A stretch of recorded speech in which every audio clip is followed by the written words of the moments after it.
नमस्कार मित्रों, आपका डॉक्टर आलोक चांटिया AIRONDF चैनल पर स्वागत है। जैसा कि मैंने आपको अपने पहले वीडियो में बताया था कि मैं आपसे बात करूंगा PRD यानी प्रांतीय रक्षक दल। कितना अच्छा लगता है जब आप यह सुनते हैं कि आपके संविधान की सर्वोच्चता है, और उससे ज़्यादा अच्छा आपको तब लगता है जब आपको लगता है कि जो आपके मौलिक अधिकार हैं, जो अनुच्छेद 13 से लेकर और अनुच्छेद 35 तक दिए हुए हैं, जिसमें आपका मौलिक अधिकार यानी मानवाधिकार आपका सुरक्षित है। जहां पर आपको लगता है अनुच्छेद 14 में जो इस बात की वकालत करता है कि everyone is equal before law, उससे आपको लगता है कि जो हमारे समान लोग हैं उन्हीं के समान हमको सब कुछ मिलेगा। जहां पर इस देश में मनरेगा में 100 दिन की गारंटी के साथ एक मजदूर 100 दिन इतना पैसा पाता है जिससे उसका जीवन चल जाए। अगर आप मेरी बातों के बजाय अपने घर के आसपास अपने घर के निर्माण कार्य के लिए मजदूर लेने के लिए निकलें, तो आप पाएंगे कि कोई भी मजदूर 400 या 450 से नीचे काम करने को तैयार नहीं है। यदि आप इसको आदर्श मान लें और इसके आधार पर महीने में देखें, तो एक मजदूर जिसे आप दयनीय अवस्था में पाते हैं वो कम से कम 12,000 रुपए महीने कमाने का आदर्श स्थिति में रहता है। लेकिन उसी जगह पर एक व्यक्ति जो पढ़ता लिखता है और ख्वाब देखता है कि मैं किसी निर्माण कार्य का मजदूर बनने के बजाय इस राष्ट्र की सेवा करूंगा और अपने बच्चों को उस दिशा में ले जाऊंगा जहां पर उन्हें इस बात का एहसास हो कि वह भी इस समर्थ देश के नागरिक हैं, और फिर उसको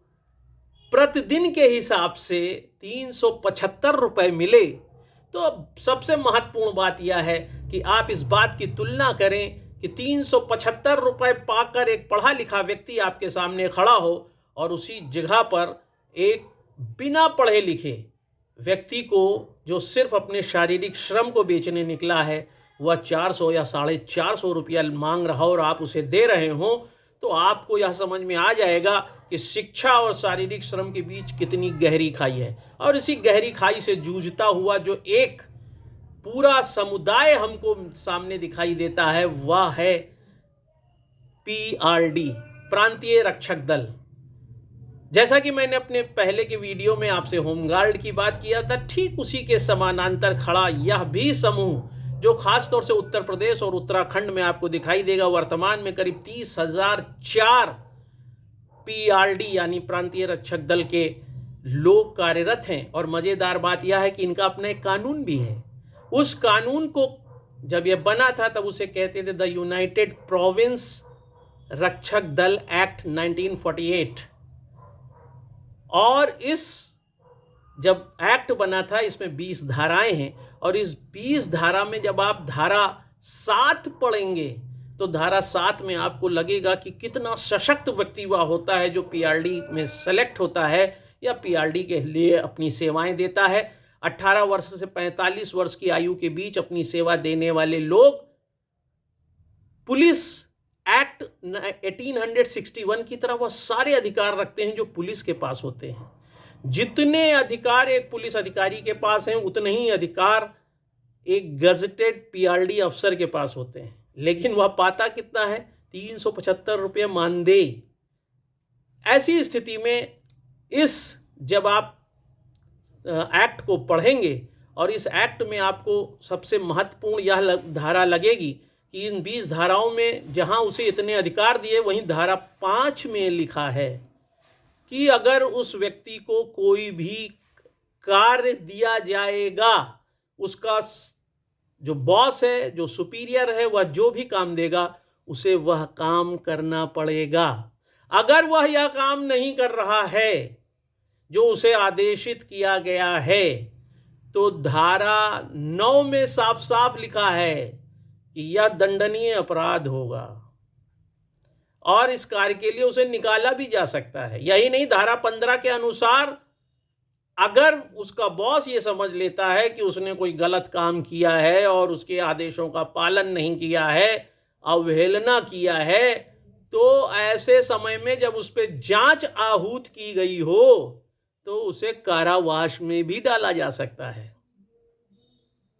जब आप इन धाराओं को पढ़ेंगे, इन 20 धाराओं को पढ़ेंगे, और खास तौर से धारा 9, 10, 11, 12, 13, 14, 15 सब आप पढ़ेंगे, तब आपको लगेगा कि न्याय की दृष्टि से जिस तरीके से एक व्यक्ति के ऊपर यह प्रभाव डाला गया है कि वह अपने बॉस की कोई भी बात को इनकार नहीं कर सकता है,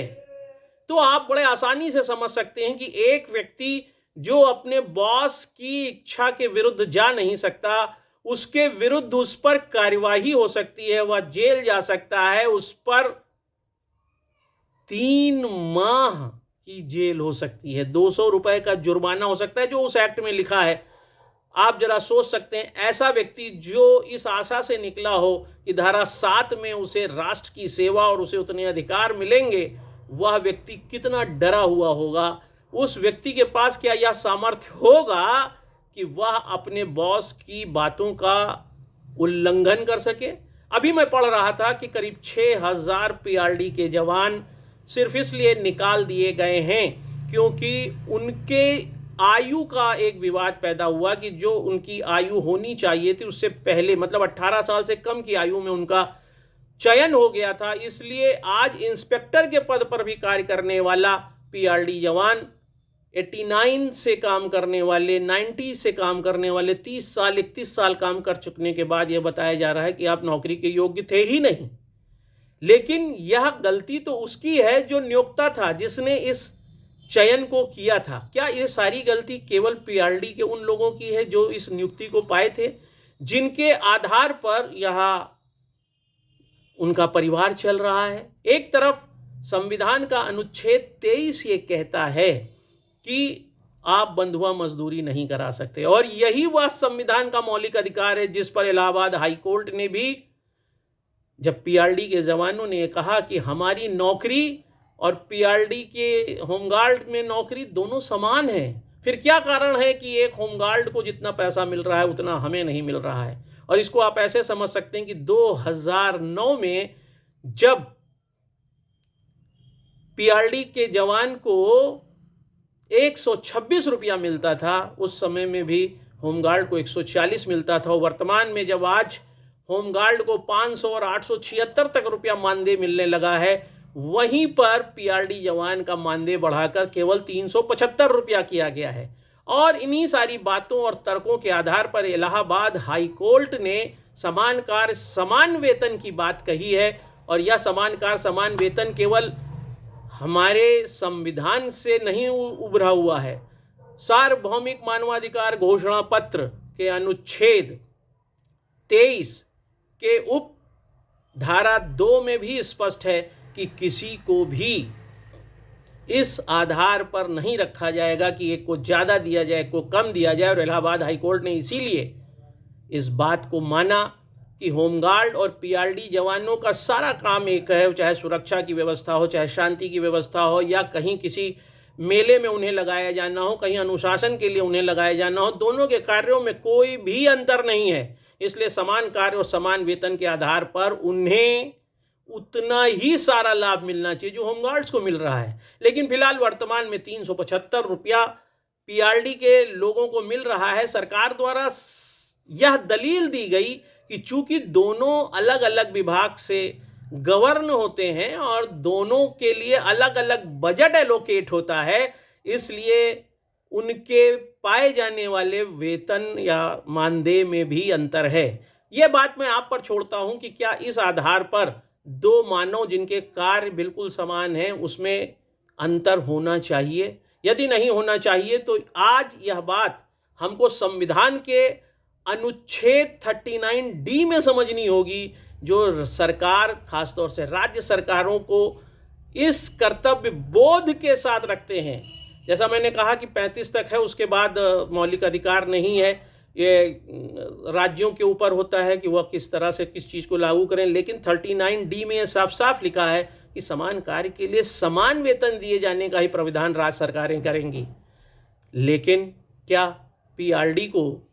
मानव बनकर गरिमापूर्ण जीवन जीने का अधिकार नहीं है? वैसे तो ऐसा नहीं है कि सरकारों ने उनकी उपेक्षा किया है। जहां पर अब मृतक आश्रितों को भी नौकरी दिए जाने का प्राविधान उत्तर प्रदेश में हो गया है। वहीं उनकी रिटायरमेंट की उम्र भी 50 साल से बढ़ाकर 60 वर्ष कर दी गई है। उत्तराखंड में